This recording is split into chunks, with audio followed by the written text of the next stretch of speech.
Assalamualaikum warahmatullahi wabarakatuh. Waalaikumsalam warahmatullahi wabarakatuh. Perkenalkan, kami dari kelompok 4 yang beranggotakan saya sendiri, Tisha Nur Komara Putri, warahmatullahi wabarakatuh. ada Silvi Hidayanti dan juga Fian Putria Isma. Di sini kami akan mempresentasikan tentang hasil kerja kelompok kami yang berjudul Sirosis Hepatis. Materi pertama akan dibacakan oleh Silvi Hidayanti.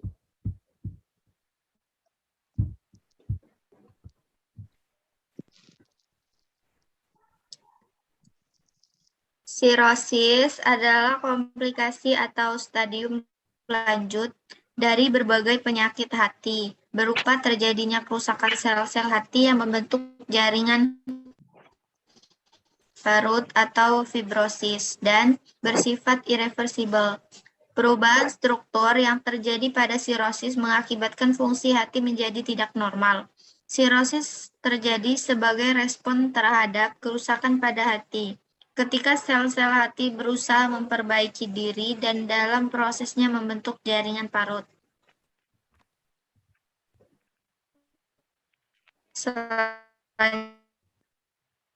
Selanjutnya, faktor gejala.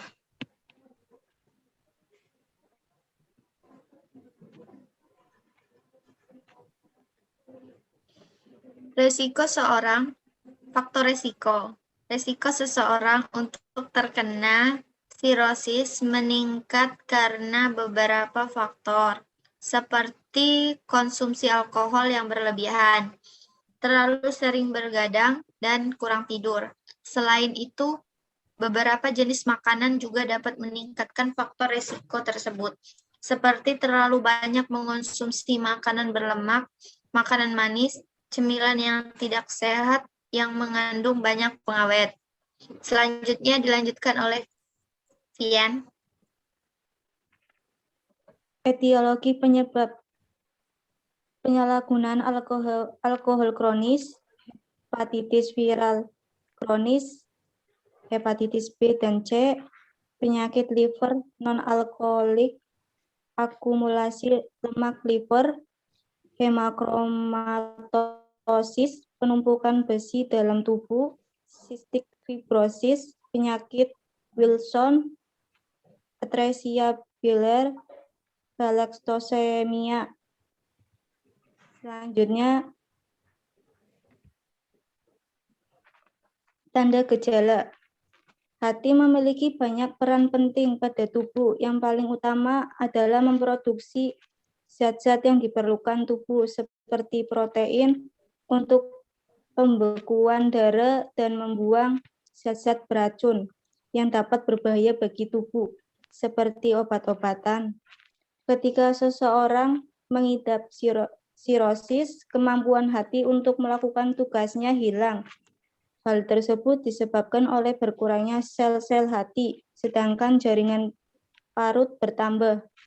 Berikut ini adalah beberapa gejala seseorang mengidap sirosis, antara lain energi turun, mudah berdarah, mudah memar, kulit gatal, kulit dan bagian putih mata menjadi kuning, terkumpulnya cairan pada rongga perut. Selanjutnya, pemeriksaan penunjang. Pada stadium awal, sirosis biasanya tidak menimbulkan gejala. Seringkali sirosis ditemukan pada pemeriksaan medis rutin. Pada pemeriksaan darah dapat dilakukan pemeriksaan fungsi hati, fungsi ginjal, hepatitis B dan C, pembekuan, dan koagulasi darah. Sementara itu, diagnosis terhadap sirosis tidak diperlukan pemeriksaan biopsi yang invasif. Tetapi pemeriksaan ini menunjukkan tingkat keparahan dan penyebab kerusakan liver.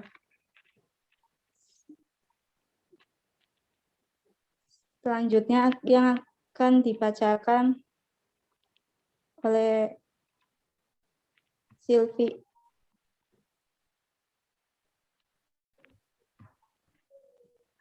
Penata laksanaan. Pengobatan sirosis hepatis. Sirosis tidak dapat disembuhkan, tetapi dapat ditangani. Terdapat dua tujuan utama pada penata laksanaan sirosis, menghentikan kerusakan hati dan mencegah komplikasi. Tata laksana diagnosis sirosis dilakukan berdasarkan penyakit yang mendasarinya dan derajat keparahan sirosis. Contohnya dengan membatasi asupan alkohol, mengurangi berat badan, obat-obatan untuk mengontrol hepatitis, dan juga obat-obatan untuk mengontrol gejala sirosis. Tata laksana ditujukan terhadap komplikasi yang timbul akibat sirosis, termasuk diet rendah garam atau pemasangan saluran pipa untuk mengurangi tekanan pada kasus-kasus akumulasi cairan dalam rongga perut. Pada hipertensi portal, dokter akan memberikan obat-obatan untuk mengurangi risiko perdarahan akibat pembuluh darah yang membesar. Transplantasi hati menjadi satu-satunya tata laksana yang mungkin dilakukan jika sirosis telah mencapai stadium tingkat akhir. Hal ini dilakukan jika gejala sangat berat dan pasien memenuhi syarat kandidat transplantasi. Selanjutnya akan dilanjutkan oleh Sylvie.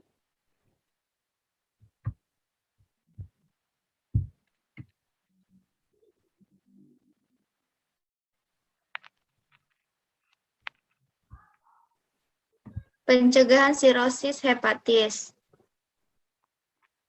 Resiko terjadinya sirosis dapat dicegah dengan menghindari faktor-faktor resiko atau penyebab penyakit yang mendasarinya. Hal yang dapat dilakukan adalah, pertama, mengurangi konsumsi alkohol atau berhenti mengkonsumsi alkohol secara total jika sudah terjadi sirosis. Kedua, jaga pola makan yang sehat seperti sayur-sayuran dan buah-buahan. Pilih sumber protein yang sehat dan kurangi makan makanan yang digoreng dan yang berlemak. Yang ketiga, menjaga berat badan agar tetap ideal. Yang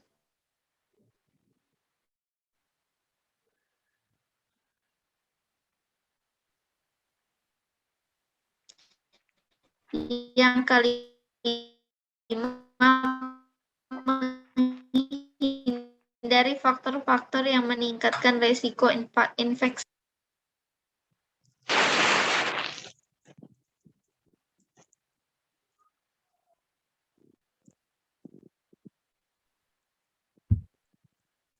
Baiklah, mungkin itu tadi presentasi yang dapat kami sampaikan tentang sirosis hepatis.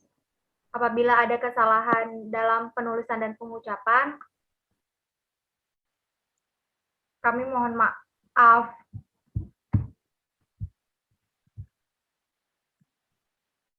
Akhir kata kami akhiri.